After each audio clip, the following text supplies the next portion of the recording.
Enkuba efudembye olwaleero esannyalazza entambula y'ebidduka olw'emyalo egibooze mu bitundu bya Kampala eby'enjawulo.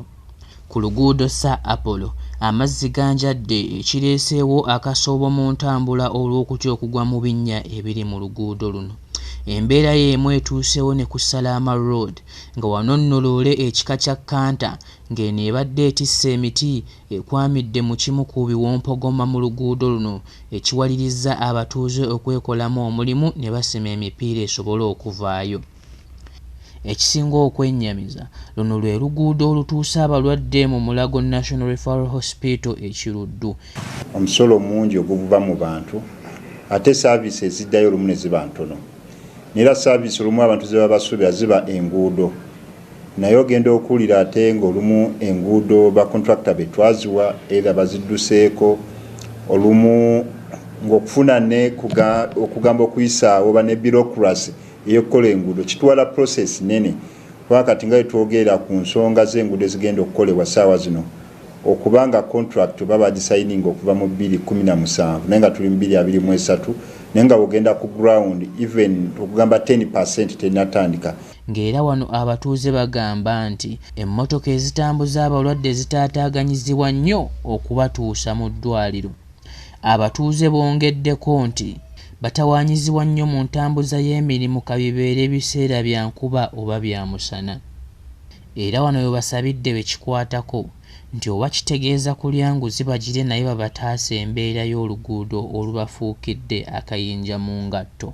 Binya bigenda kweyongera naye kino ndowooza kidde eri abakulembeze baffe beesuddeyo gwa naggamba ku kkubo lino naye nga lituyamba ate eriko n'emmotoka nnyingi. Twaliganya okwa misolo naye amakubo gatusobedde gatufuukidde ekizibu. Owulidde kale okuva eriyo nayo tubajja basindika emmotoka ziseerera emmotoka zijja zitubira butubizi fe bizinesi zaafiira ddala. Yajja wano kitakaawo ne bakolokota wona ne baga nti bagenda kukola kkubo tebalina kye bakola yadde na kimu. Bali akabatakudde ekkubo enfuufu yakakututta busi. Emmotoka zibavuga za bbeeyi ziri mu bumbi na bumbi bwa ssente naye nga ssente ze bakozesa okuvuga amamotoka gasobola okukola lino ekkubo. Tuli mu nnaku etayogerekeka naye amazima kye twebuuza ffe twabalyako kyaba abasajja ababeere mu maofiisi gaabwe ne batuula mu maofiisi ne babeere banyirira bakola ensusu zaabwe zakangamata ffe tubeere tuli mu kubonaabona. Kino kiwalirizza mmeeya w'e Makindye Kasirye Ali Nganda mu Lyannyama okuvaayo n'akalaatira abakulembeze okukolera abantu be bakiikirira. Mu bigambo bye ayogedde bw'ati. Buli kye tusaba kyonna bakontrakita bagende ku kkubo bataasiwa bulamu bw'abantu. Kikwasa ensonyi nga kati bwe mbanyomedde ebifo ebyo ng'oli mmeeya naye ng'oyita ku golf course, ng'oli mmeeya naye ng'oyita ebbanda, ng'oli mmeeya ng'oyita enateete. Ate mwe mukuttekaawo naye singa kati ogenda ekikuba mutwe oba n'ogenda e Kosovo erungujja oba n'ogenda ewa Sendi ku kasaawe ewa Nkulukuku oyinza okutegeera mu Lyannyama kye njogera ku kibuga nti bannange tuyamba abantu baffe abatuwa omusolo. Fahad Muchongozi, MRU TV.